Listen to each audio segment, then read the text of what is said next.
Dinosaurs रेंगने वाले जीव के वंशज, लेकिन आकार में इतने विशाल कि उनके सामने हाथी भी चींटी जैसा लगे। दिमाग में इतने तेज कि बिना किसी एक्सटर्नल ईयर्स के वो आसपास के छोटे से छोटे जीवों की पैरों की आहट को सुनकर उनका शिकार कर लें, और शरीर से इतने मजबूत कि कई बार तो दो डायनासोर्स गुस्से में एक दूसरे को ही मार दें। ये डायनासोर्स करीब 14 करोड़ साल तक इस धरती पर राज कर रहे थे, लेकिन उसके बाद ऐसा तो क्या हुआ कि चंद ही मिनटों में इतने बड़े जीव धरती से पूरी तरह से विलुप्त हो गए। इस इतिहास को जानने के लिए हमें घड़ी के कांटों को उल्टा घुमाकर समय में पीछे जाना होगा। तो आज से करीब 6.5 करोड़ साल पहले क्रिटेशियस युग में धरती किसी स्वर्ग से कम नहीं थी। चारों तरफ फैले बड़े बड़े पेड़ पौधे, पानी से छलक रहे समंदर और इस धरती के सभी जीवों पर राज करने वाले विशालकाय डायनासोर्स जो इस जमीन पर चलते थे, इसी वातावरण में सांस लेते थे और दूसरे डायनासोर से लड़ाइयां लड़कर खुद के वर्चस्व को जीवित रखते थे।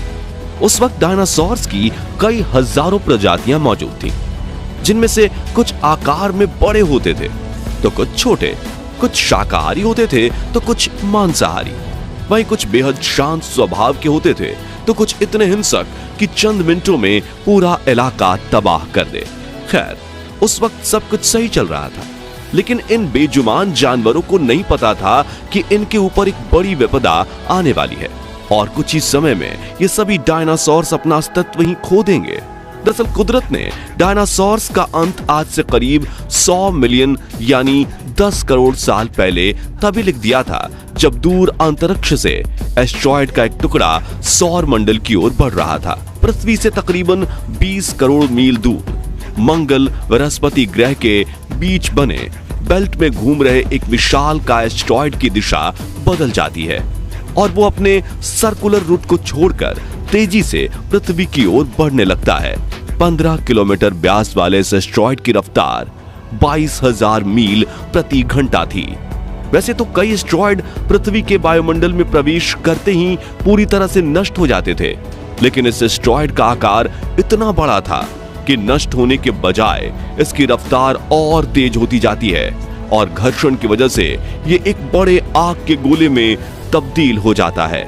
साथियों, इस बड़े आग के गोले की चमक इतनी तेज थी कि जैसे ही धरती की ओर ये और नजदीक आया तो इसकी 800 किलोमीटर रेडियस में रहने वाले सभी जीवों की आंखों की रोशनी चली जाती है, जिससे वो इसे देख तो नहीं पाते, लेकिन उन्हें इस बात का अंदाजा लग जाता है कि बड़ी गड़बड़ होने वाली है और चारों ओर भगदड़ मच जाती है।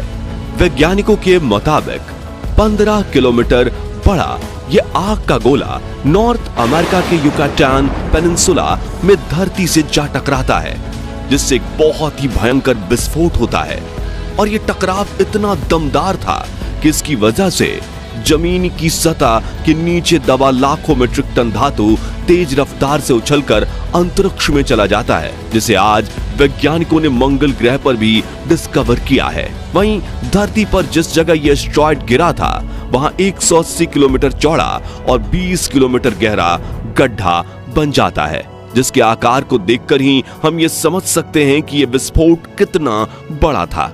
और इस विस्फोट में कई प्रकार के धातु जलने की वजह से रेडिएशन की मात्रा इतनी ज्यादा बढ़ जाती है कि आसपास के हजारों किलोमीटर में मौजूद सभी जीव पूरी तरह से जलकर राख हो जाते हैं। लेकिन ये तो बस धरती पर होने वाले महाप्रलय की शुरुआत थी, क्योंकि इस विस्फोट की वजह से जो पत्थर और धातु अंतरिक्ष में गए थे वो ठीक 40 मिनट बाद फिर से धरती के वायुमंडल में एंटर करते हैं और घर्षण की वजह से आग के गोलों में तब्दील हो जाते हैं और धरती पर आग के गोलों की बारिश होने लगती है, जिससे धरती पर मौजूद सभी जीव जलने लगते हैं। इतना ही नहीं, विस्फोट के दबाव से धरती पर भूकंप आने लगता है, जिसकी तरंगें पृथ्वी की क्रस्ट में पूरी तरह से फैल जाती हैं और समुद्र में भी भारी सुनामी आने लगती है, जिस वजह से समुद्र में रहने वाले छोटे बड़े जीव भी इस आपदा का शिकार होने लगते हैं, जिससे धरती का तापमान 150 डिग्री तक पहुंच जाता है।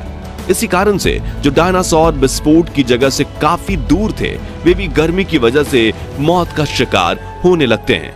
वहीं इस गर्मी से बादलों में मौजूद पानी भाप बनकर उड़ जाता है और तूफान की वजह से धूल बादलों में तब्दील हो जाती है और पृथ्वी को ढक लेती है, जिससे कई हजार सालों तक धरती पर सूरज की एक किरण नहीं आती और पेड़ पौधे की पूरी आबादी खत्म हो जाती है, यानी चारों ओर सूखा पड़ जाता है। इन सभी कारणों की वजह से धरती पर मौजूद जीवों की 75% आबादी खत्म हो जाती है।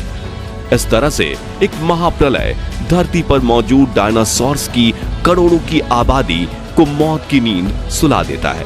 खैर, इस महाप्रलय से डायनासोर्स का तो आतंक खत्म हो गया, लेकिन इस वक्त इस भयंकर त्रासदी में जो जीव बिल बनाकर रहते थे वो बच गए, क्योंकि इतने ज्यादा तापमान पर भी ये मैमल्स अपने बिल में बचे रहते हैं और आगे चलकर पेट भरने के लिए सब कुछ खाने लगते हैं, जो कि आगे चलकर हमारे पूर्वज बनने वाले थे।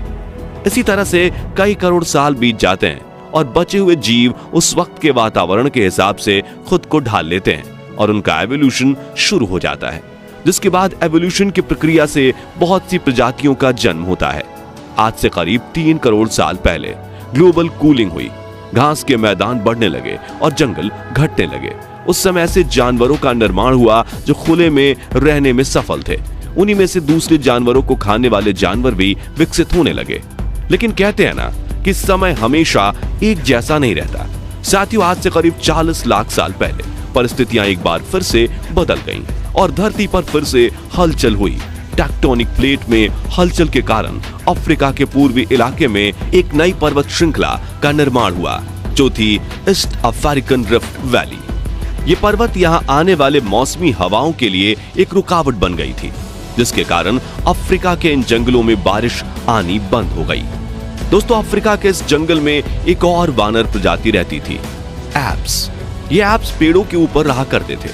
यहाँ उनके खाने की कोई कमी नहीं थी, इस वजह से ये हमेशा पेड़ों पर ही रहा करते थे। लेकिन अब यहाँ समय के साथ साथ सूखा पड़ने लगा और बिना बारिश के जंगल सूख गए।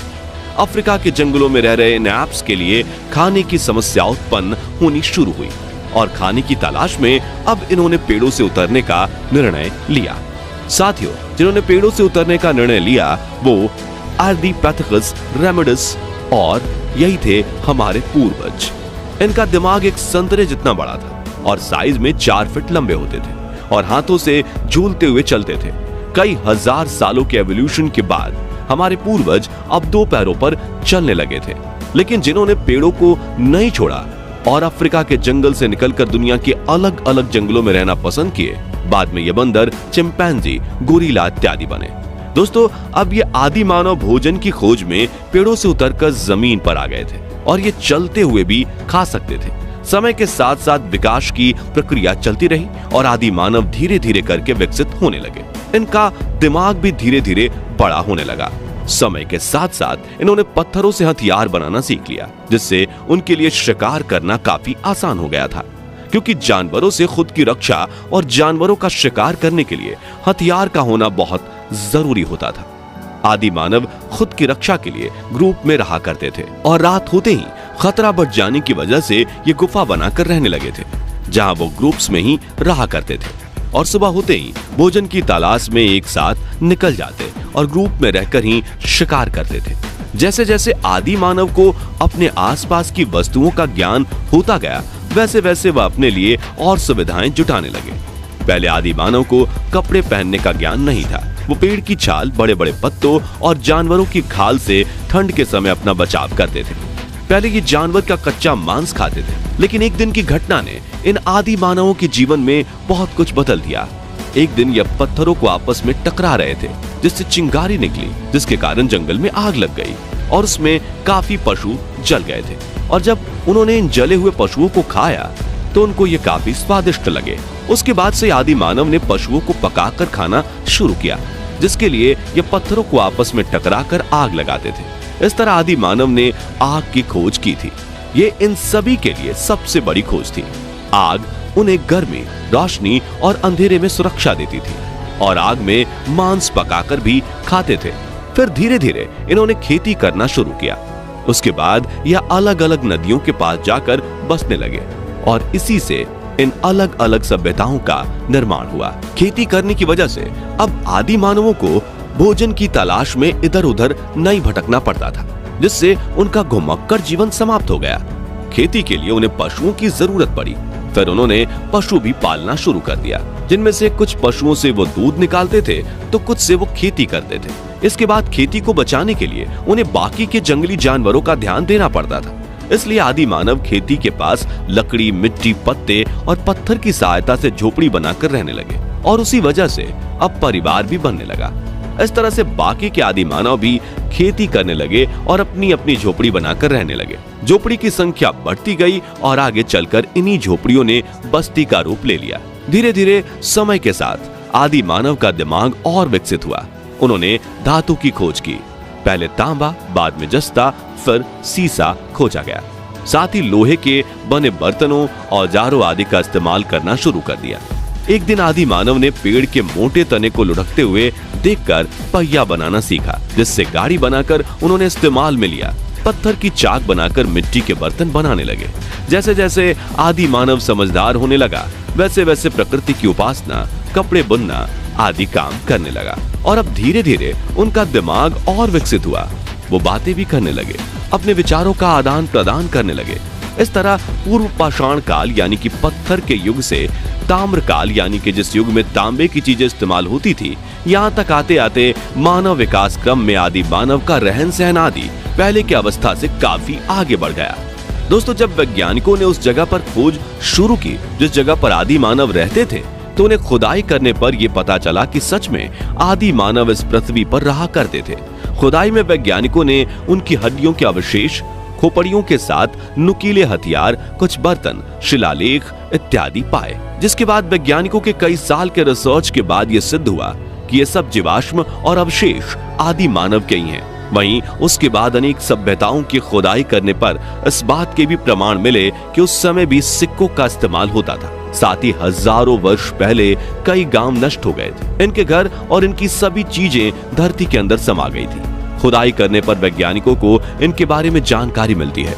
इस सब से ये तो पता चला कि इंसान बंदरों से बिल्कुल विकसित नहीं हुआ है। हाँ, ये बात बिल्कुल सच है कि हम इंसानों के पूर्वज और बंदरों के पूर्वज कहीं ना कहीं एक दूसरे से काफी नजदीकी रिश्तेदार हैं और इसलिए बंदर हम इंसानों से मिलते जुलते हैं। लेकिन जो लोग ऐसा सोच रहे हैं कि कभी ना कभी आज के बंदर भी इंसान बनेंगे, तो ऐसा कभी नहीं होगा। दोस्तों, उस समय से लेकर आज तक लगातार मानव अधिक विकसित होता गया है। आज के आधुनिक समय में मोबाइल, टीवी, बिजली, गाड़ियां, हवाई जहाज, इंटरनेट आदि सब कुछ हो गया है, जिससे आज के मानव का जीवन आदि मानव के मुकाबले बिल्कुल अलग और आसान हो गया है। यही सब बदलाव ही मानव जीवन का विकास है। तो आज का ये वीडियो जिसमें हमने आदि मानव के बारे में जाना, उम्मीद करता हूं कि आपको ये वीडियो अच्छी लगी होगी। वीडियो अच्छी लगी हो तो वीडियो को लाइक करें, ज्यादा से ज्यादा शेयर करें, कमेंट में बताएं कि आपको हमारे द्वारा दी गई जानकारी कैसी लगी। ऐसे ही और भी इंफॉर्मेटिव वीडियोस देखते रहने के लिए हमारे चैनल को सब्सक्राइब